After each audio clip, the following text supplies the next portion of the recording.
আজকে আমরা জানব হজরত ইয়ারউদ্দিন খলিফা রাহমাতুল্লাহি আলাইহির জীবনী সম্পর্কে।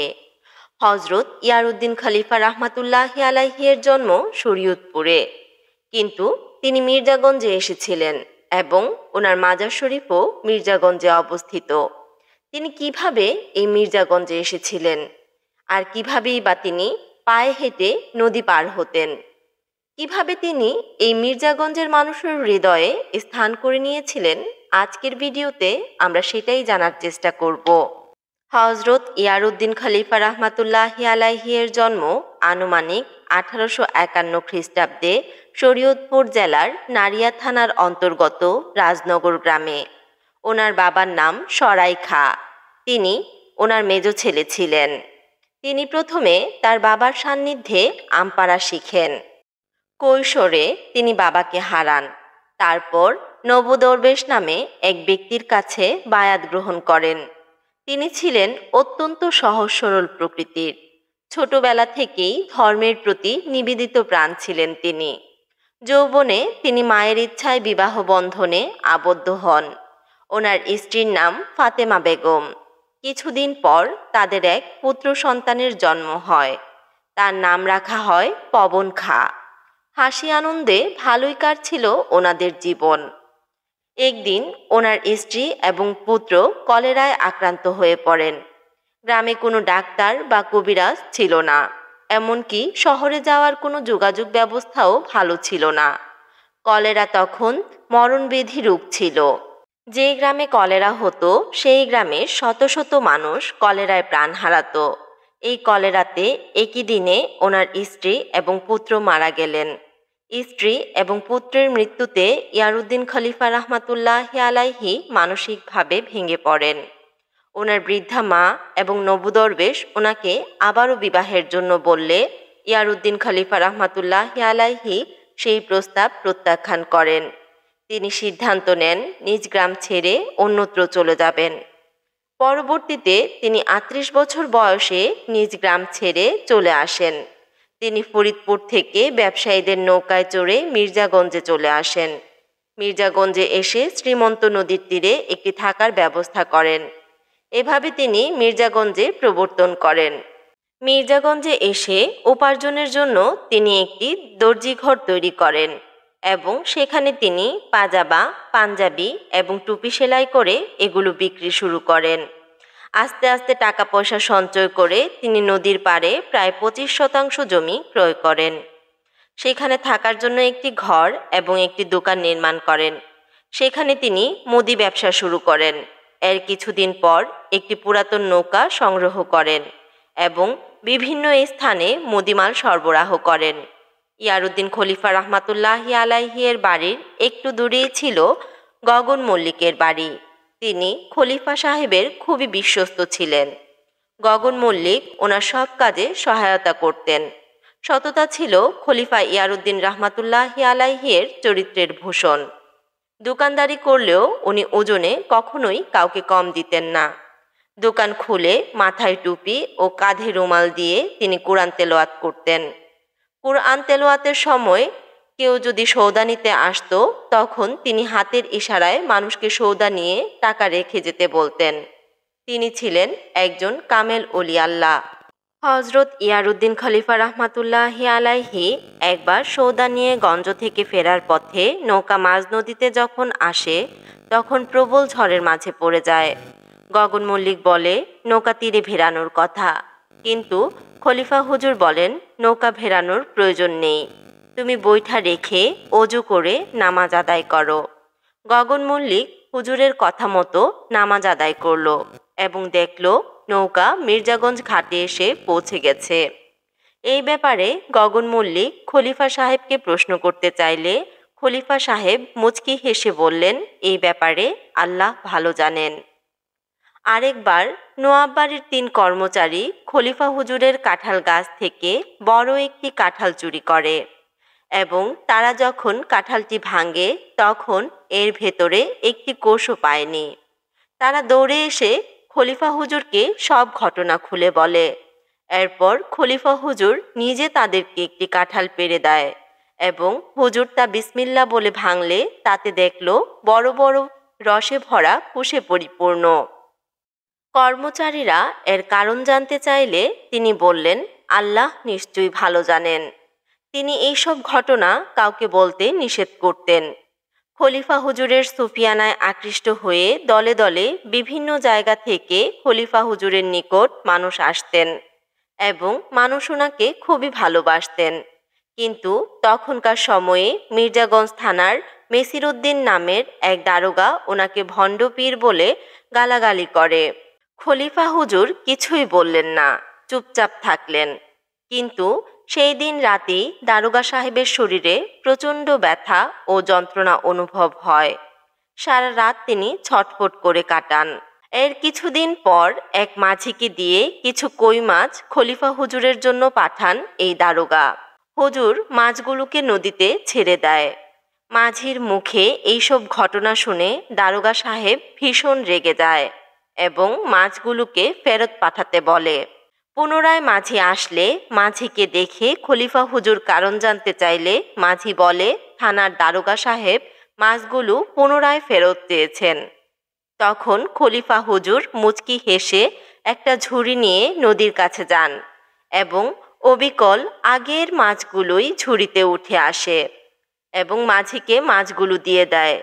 মাঝির মুখে সব ঘটনা শুনে দারোগা নিজের ভুল বুঝতে পারে এবং এসে খলিফা হুজুরের কাছে ক্ষমা চাইলেন এবং দারোগা সৎ পথে ফিরে এলেন। একদিন ফজরের নামাজের পর দারোগা মেসির উদ্দিন সাহেব মির্জাগঞ্জ থানার সামনে নদীর পাশে বসেছিলেন। হঠাৎ তিনি শ্রীমন্ত নদীর পশ্চিম পাড়ে দূর থেকে বিরাট একটা আলোর ঝলকানি দেখতে পেলেন। কিছুক্ষণ পর দেখলেন একজন মানুষ মাথায় টুপি, কাঁধে রুমাল ঝুলিয়ে, পাঞ্জাবি পাজামা পরিহিত খরম পায়ে পানির উপর দিয়ে হেঁটে স্বাচ্ছন্দ্যে খলিফা সাহেবের ঘরের দিকে যাচ্ছেন। দারোগা সাহেব এতে খুব আশ্চর্য হলেন। নদী পারাপারের জন্য নেই কোনো নৌকা, অথচ একজন লোক অবলীলাক্রমে হেঁটে হেঁটে নদী পার হলেন। তিনি থানা থেকে দৌড়ে এসে দেখলেন হজরত ইয়ারউদ্দিন খলিফা রহমাতুল্লাহি আলাইহি ওনার বাসগৃহের সামনে নদীর ঘাটে অজু করছেন। সেখানে তিনি হজরত ইয়ারউদ্দিন খলিফা রহমাতুল্লাহি আলাইহি ছাড়া অন্য কাউকে দেখতে পেলেন না। এতে দারোগা সাহেব বুঝতে পারলেন এতদিন যাকে তিনি অবিশ্বাস করেছেন, ভুল বুঝেছেন, গালাগালি করেছেন, সেই লোক কোনো সাধারণ লোক নয়। তিনি অবশ্যই আল্লাহর দিদারপ্রাপ্ত একজন কামেল ওলি আল্লাহ। খলিফা হুজুরের এই ঐশ্বরিক ক্ষমতা দেখে মেসের আলী বারবার হুজুরের কাছে ক্ষমা প্রার্থনা করতেন। ইয়ারউদ্দিন খলিফা রহমাতুল্লাহি আলাইহি বলতেন, মেসের, তুমি আমাকে আর বাঁচতে দিলে না। ইয়ারউদ্দিন খলিফা রহমাতুল্লাহি আলাইহি এর বিদায়ের কিছুদিন পর দারোগা সাহেব মির্জাগঞ্জ থানা থেকে বেতাগী থানায় বদলি হন।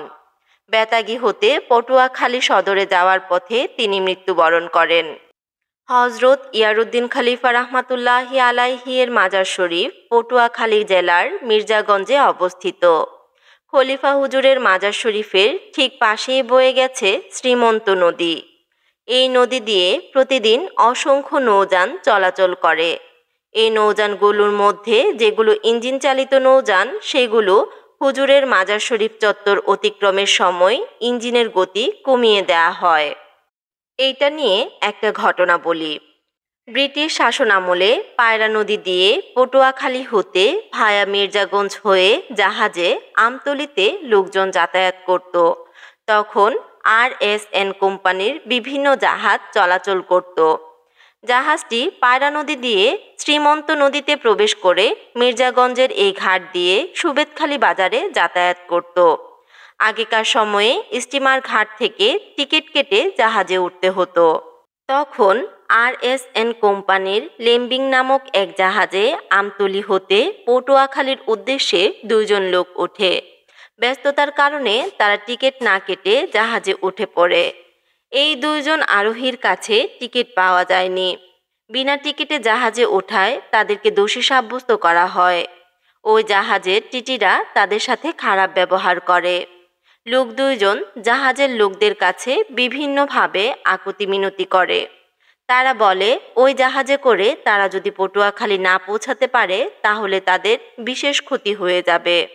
এছাড়া এই জাহাজে পৌঁছাতে না পারলে তাদের গন্তব্যে পৌঁছানোর জন্য আর কোনো ব্যবস্থাও ছিল না। এভাবে অনুনয় করে বলার পরেও তাদেরকে অপমান করে মির্জাগঞ্জের ঘাটে নামিয়ে দেওয়া হয়। এই ঘটনাটি আনুমানিক ১৩৩২ বঙ্গাব্দে হজরত ইয়ারউদ্দিন খলিফা রহমাতুল্লাহি আলাইহি এর বিদায়ের ৫ বছর পরের ঘটনা। এই যাত্রী দুইজন জানতে পারে এই মির্জাগঞ্জের ঘাটে একজন অলি আল্লাহ শায়িত আছেন। এই দুইজন ব্যক্তি নিরুপায় হয়ে হজরত ইয়ারউদ্দিন খলিফা রহমাতুল্লাহি আলাইহি এর মাজার শরীফ জিয়ারত করে ওনার কাছে সাহায্য প্রার্থনা করেন। কিছুক্ষণ পর জাহাজটি ফিরে আসার সময় ইয়ারউদ্দিন খলিফা রহমাতুল্লাহি আলাইহি এর মির্জাগঞ্জের ঘাটে এলে জাহাজটির ইঞ্জিনে ফুটো হয়ে বুদবুদ করে পানি ওঠে এবং জাহাজটি আস্তে আস্তে কাত হতে থাকলে সকল আরোহীগণ বিনা ক্ষতিতে মাজার শরীফের ঘাটে নামে। একজন আরোহীরও কোনো ক্ষতি হয়নি। জাহাজটি বড় একটি দড়ি দিয়ে মাজার শরীফের গাছের সঙ্গে বেঁধে টেনে তোলার চেষ্টা করা হয়, কিন্তু জাহাজটি পানির তলায় ডুবে যায়। এরপর অনেক প্রচেষ্টা চালানো হয় স্থানীয় ডুবুরি দিয়ে, কিন্তু তারপরও শ্রীমন্ত নদীর তলদেশ থেকে জাহাজটি উদ্ধার করা সম্ভব হয়নি। কিছুদিন যাওয়ার পর ব্রিটিশ কোম্পানির জাহাজ মালিক ভারত থেকে নামকরা ডুবুরি নিয়ে আসেন। ডুবুরি পানির নিচে ডুব দিলেই ভয়ে তার হাত পা ছমছম করতে থাকে। সে পানির তলদেশে ডুব দিয়ে দেখে যে হালকা পাতলা শুভ্র দাড়িওয়ালা, মাথায় টুপিযুক্ত এবং কাঁধে রুমাল পরিহিত একজন মানুষ ইঞ্জিনের ওপর বসে আছে। এই অবস্থায় ডুবুরি জাহাজে হাত দিতে সাহস করল না। ডুবুরি উপরে উঠে আসলো এবং পানির নিচে যা যা দেখলো তা স্থানীয় মানুষের কাছে বর্ণনা করলো। তখন স্থানীয় মানুষদের বুঝতে বাকি রইল না যে পানির নিচে তিনি যাকে দেখে এসেছেন তিনি খলিফা ইয়ারউদ্দিন রহমাতুল্লাহি আলাইহি। অতঃপর জাহাজ কর্তৃপক্ষ এই আশ্চর্য ঘটনাটি জানতে পারে। জাহাজ কর্তৃপক্ষ এলাকাবাসী গগন মল্লিক থেকে জানতে পারে ওই দিনের জাহাজে দুই ব্যক্তির সাথে টিটির খারাপ আচরণের কথা। তাদের টিকিট না থাকায় যে তাদের অপমান অপদস্থ করে মির্জাগঞ্জের ঘাটে নামিয়ে দেওয়া হয় এবং ওই দুই লোক কান্নাকাটি করে মাজার শরীফ জিয়ারত করেছেন। এই ঘটনা শুনে জাহাজ কোম্পানির লোকেরা মাজার শরীফে আসেন এবং মাজার শরীফ জিয়ারত করেন। তাদের ভুল স্বীকার করে ক্ষমা প্রার্থনা করেন। মাজার শরীফে সিন্নি মানত করেন এবং এতিম মিসকিন স্থানীয় জনগণদের খাওয়ান। এইভাবেই প্রথম এই দরবারে সিন্নি মানত করার প্রচলন শুরু হয়। খলিফা হুজুরের দরবারে সিন্নি দিয়ে জাহাজ কর্তৃপক্ষ যখন পুনরায় ডুবুরি পানির নিচে প্রেরণ করেন তখন ডুবুরি আর জাহাজের ইঞ্জিনের উপর আগের মতন কিছুই দেখতে পেলেন না এবং আগের মতন ভয়েও গা ছমছম করল না। এরপর ডুবুরি জাহাজে রশি বেঁধে খুব অল্প সময়ের মধ্যে জাহাজটি উদ্ধার করতে সক্ষম হয়। এরপর জাহাজ কোম্পানির লোক শ্রদ্ধার সাথে মাজার শরীফের চারপাশে ইট সুরকি দিয়ে বাধাই করে দেয়। সেই থেকে আজ পর্যন্ত কোনো লঞ্চ, ট্রলার, স্টিমার, ইঞ্জিন চালিত নৌকা এই শ্রীমন্ত নদীপথে যাতায়াত করলে ইয়ারউদ্দিন খলিফা রহমাতুল্লাহি আলাইহি এর মাজার শরীফের সম্মানার্থে ইঞ্জিনের গতি কমিয়ে রাখে।